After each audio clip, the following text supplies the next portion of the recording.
Je vais te raconter l'histoire d'un garçon qui a trouvé sa propre façon de gérer les souvenirs désagréables qui le tourmentaient. Hugo n'avait que 10 ans, mais quelques années auparavant, il a perdu sa sœur. Bien qu'il n'avait pas beaucoup aimé cette jeune sœur, et qu'il avait toujours pensé dans son cœur, mais sans en parler à personne, qu'il devait s'en débarrasser, les images associées à sa mort revenaient sans cesse et le dérangeaient. Jusqu'au jour où il a commencé à développer sa propre stratégie pour ne plus y penser. Il a découvert qu'il lui suffisait de penser à autre chose. Et si les souvenirs devenaient plus persistants pour attirer son attention à nouveau, il lui suffisait de trouver une autre activité mentale capable d'attirer encore plus son attention.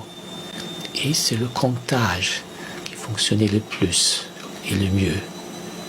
Il a donc commencé à postuler pour lui-même des règles mathématiques pour ses gestes et ses mouvements, comme pousser la porte 3 fois en quittant la maison. Et lorsque les autres souvenirs menaçaient de revenir à son attention, il commençait à pousser la porte 9 fois, c'est-à-dire 3 fois 3. En faisant attention à ne pas se tromper dans ce comptage. Et en cas de doute, tout ce qu'il devait faire simplement, c'était répéter le processus depuis le début. Et ça marchait. Il a pu repousser les pensées et les souvenirs qui l'avaient troublé auparavant. Chaque fois que ces souvenirs menaçaient de revenir dans son champ de vision, il lui suffisait de durcir un peu les règles arithmétiques pour qu'ils disparaissent à nouveau. Lorsque ses parents me l'ont amené, parce qu'il n'arrivait jamais à se préparer à temps pour l'école, il avait oublié sa petite sœur. Mais c'est ce qui a continué à occuper son attention, c'était les rituels numériques qu'il continue à pratiquer dans sa tête, sans en parler à personne.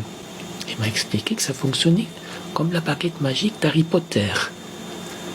Il pouvait faire disparaître n'importe quoi, mais attention s'il se trompait dans ses calculs, avec les formules éprouvées.